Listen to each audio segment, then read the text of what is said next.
Para bigyan ng sapat na kahandaan ng mga mag-aaral sa mga posibleng banta sa eskwelahan, gaya na lang ng nagdaang pamamaril sa Tacloban, isinagawa ng DepEd ang pilot implementation ng simulation drill sa magkakahiwalay na pampublikong paaralan.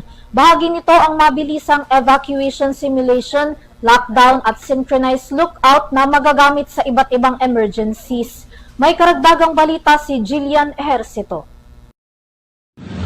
Sa layuning maihanda ang mga mag-aaral at paaralan sa mga hindi inaasahang insidente na maaaring mangyari sa eskwelahan gaya ng lindol, sunog at shooting incident gaya ng nangyari sa Tacloban, opisyal na inilunsad ng Department of Education o DepEd ang Nationwide National Safe School Summit and Safety Drill. Pinangunahan ni Education Secretary Sonny Angara ang isinagawang National Safe School Summit at Safety Drill sa Manila Science High School ngayong Miyerkules, July 15. Sa isinagawang active shooting drill, ginamit na batayan ang senaryong may pagkakatulad sa insidenteng naganap sa kamakailang pamamaril noong June 22 sa San Jose National High School sa Tacloban City. Lumahok sa isinagawang drill ang mga mag-aaral, guro, pulisya at ang mga lokal na kawani ng pamahalaan.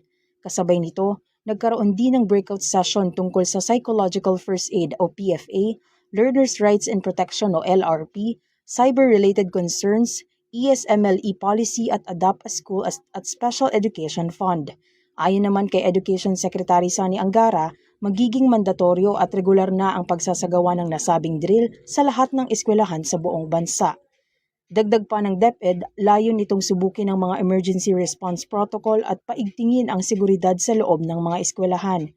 Samantala, bukod sa Manila Science High School, nagkaroon din ng sabayang safety drill sa iba pang mga paaralan sa buong bansa.